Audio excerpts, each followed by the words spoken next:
Hey, what is up you guys? It's Dustin and I am back with another video, and I have something for everybody in this video. We're going to do a little bit of cooking because you guys said that you like my little recipe videos. Then we're going to talk about Amerblynn Reid and Trevino because there's a whole lot going on with her and Bri Olsen that I want to talk about. So if you're here for that, stay tuned to this video. I rolled the balls in the beef. You can see them here. So the other day I posted a video about Subway and how I used to work there when I was 16 years old, and I shared how to make the Italian BMT sandwich, and you guys really seemed to like that, so I wanted to share how my mom used to make her Christmas beef ball, and I actually made this before Thanksgiving because it was supposed to be served at Thanksgiving and my lazy ass didn't finish it, but I wanted to share that with you guys because you seem to enjoy this type of content. Food content is normally not my thing, but today I'm going to show you how to make my mom's beef ball. That's what we called it. It's very simple, and if you take this to a family function or a party, everybody is going to be asking you how to make it. Now, I am pretty sure that this is not original by any means. It probably came off of a box from some kind of product back in the 70s or 80s, but my mom made this every Thanksgiving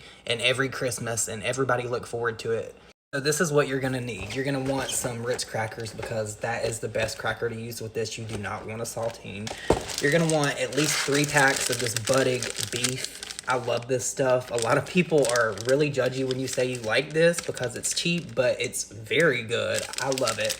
You're going to need some Worcestershire, however you say this, Worcestershire sauce. 1 onion. It can be white or yellow.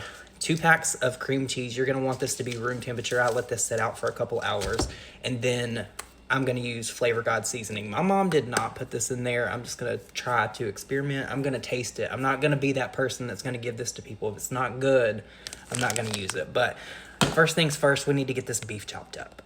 So I'm literally going to be throwing this into a food processor, so I'm just going to cut it like in half and then cut it in half again. It's going to end up looking like this. You don't want to do it too much because it gets really greasy and it looks gross and it will not be appealing. You don't want that. But you want to separate this into 2 bowls. Put like 75% in a big bowl and then like the other 25% in a small bowl, and you'll see why in a second.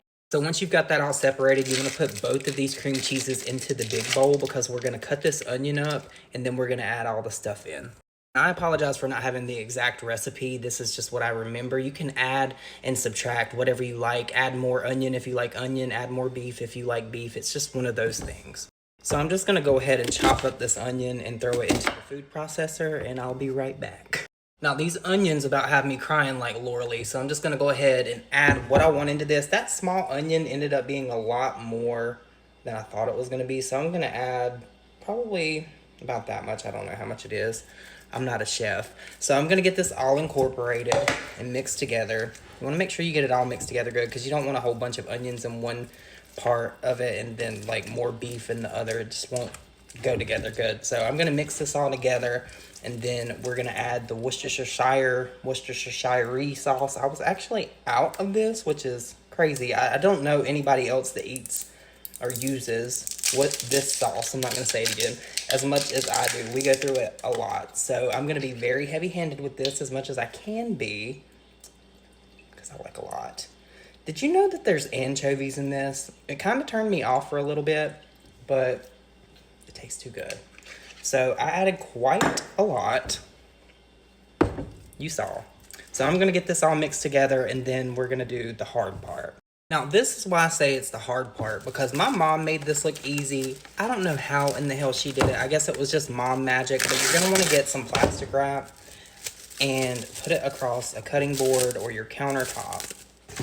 And then you're going to want to take however big you want your ball and put a dollop onto this plastic wrap. And I hate this part. This is why it normally ends up being dip. So you're going to want to shape this into a ball, like so.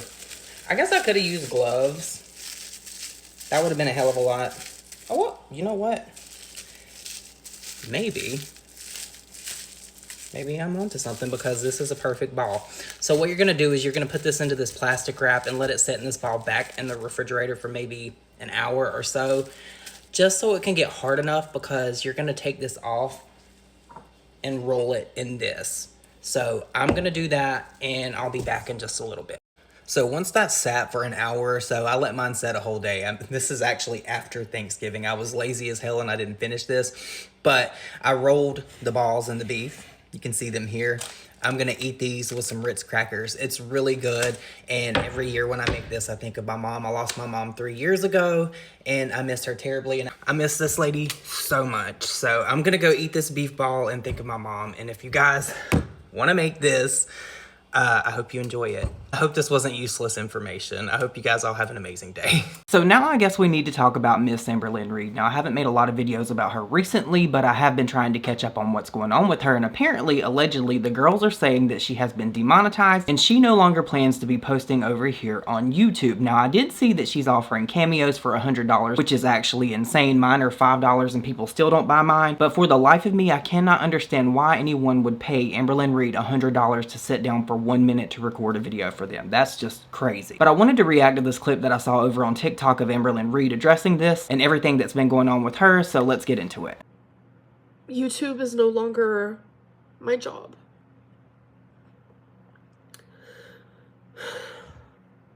YouTube demonized me. Sorry. Honestly, Amber, I feel like it's us, the watchers, that have been demonized for years by you, but let's hear your take. So I was demonetized because I was mass reported hardcore. YouTube is no longer my job. It's heavier than that. I mean, the jokes write themselves. It's been heavy, Amber. You know, imagine losing. Just imagine losing it all, you know? My savings was directly for taxes. It was directly for taxes. I just feel really lost, confused, frustrated. I feel like things aren't always fair. I'm leaving YouTube. I'm leaving YouTube. It's not my job anymore. Girl, what are you expecting people to do? Beg you back? Like, I don't understand what it is that you're trying to do here. You're trying to pull on the heartstrings of people that literally didn't want you here in the first place. And I'm not trying to be mean. I just agree with the overwhelming consensus of people that agree that you are bad for people to be watching because you set a very bad example. Just like Eugenia Cooney, and that's probably why they got both of y'all up out of here. So the end of an era. The end of Amerblynn Reid on YouTube. This is the end. It's hard for me to like process, really. I hope that you guys have good lives, and I hope that you guys find another Amerblynn. But I don't think you will. There's only one of those. Alright, you guys. If you don't want to pray for me, pray for Twinkie. And that's the end of it. Till next time.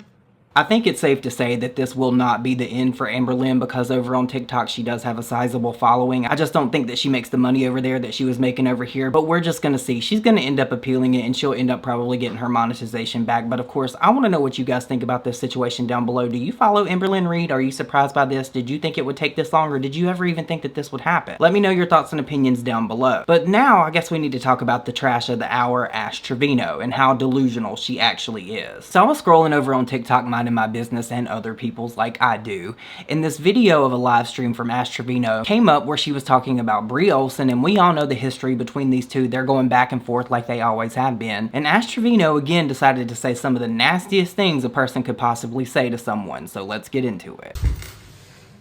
Bri got something to say about my baby daddy being dead, right? That bald-headed ass black bitch, right? Bri Olsen. Fucking prostituted ass bitch. I remember and I recall a time when you were dragging somebody and their father was murdered by your ex-boyfriend that's still incarcerated and in prison. Yeah, so let's hear what else you have to say, trash mouth. I heard her try to say something about, I talk about her baby daddy or whatever, and mine's dead. Mine's dead because he had leukemia. Not by choice. Okay. Just like that man that Isaiah killed, but you still defend him every chance you get like you're his public defender. Are we supposed to feel sorry for you?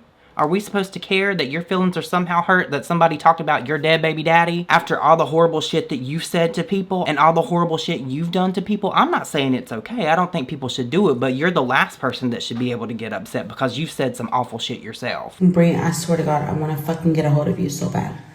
You better be glad I'm in a room right now and not at the house. Because if I was at the house and I heard you say that shit about my kid's dad, your bitch ass would have been fucking dragged right now, bitch. Swear to God. And see, this is what I really don't understand, and this is why I know she's doing this just for attention, because if you were going to do that, you could simply just do it in the same room that you're in now. Just say what you need to say, sis. Like, if you have something on your chest and you're feeling it that deeply, say it now. You don't need to be at home. Girl, cause a scene. If you're really about that life, air her out. It never happens. It's just this continuous back and forth bullshit with you. Like, this is never gonna end. Y'all just need to have a boxing match and get it over with. I think Bri will whoop your ass anyway, but that's just my opinion, girl. I might even pay $10 to watch it. Santos, I don't care if you're watching this either, motherfucker. You're a piece of shit ass dad too. Girl, I don't think you have the moral range to talk about anybody's parenting skills or lack thereof, because your kids lived with you or stayed with you and you couldn't even buy beds for them. Your kids are never with you. They're always in your parents' custody. You need to set this one out. This is the place where you have absolutely no business opening that mouth of yours. You should just be quiet, because you cannot talk about anybody's parenting when yours has been on full display for the better part of a year and a half now, and none of it is good. Fuck you and Bri.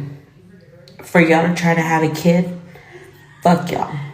Y'all don't deserve that shit. I pray y'all never have any other kids in this fucking world.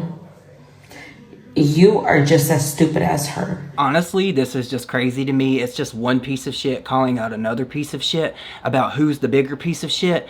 And that's all this really boils down to. And when I say that Ash Trevino has zero self-awareness, this is exactly what I mean. Because if she was aware of how people perceive her, she wouldn't even get on the internet and make herself look as bad as she does, because this looks crazy. But of course, we're at the part of the video where I want to know what you think about this situation. What do you think about Ash Trevino saying all this stuff about Bri and all the horrible shit she said after, about Santos and them becoming parents? Because I just think it's awful. So let me know your thoughts and opinions down below. And if this is your first time here, please consider subscribing. And if you liked the video, please consider liking it and giving me a hype if you have any left. If you'd like to spare one, it really does help my channel. I hope you guys all have an amazing day, night, whatever it is when you're watching this, and I will see you all in my next video. Bye, guys.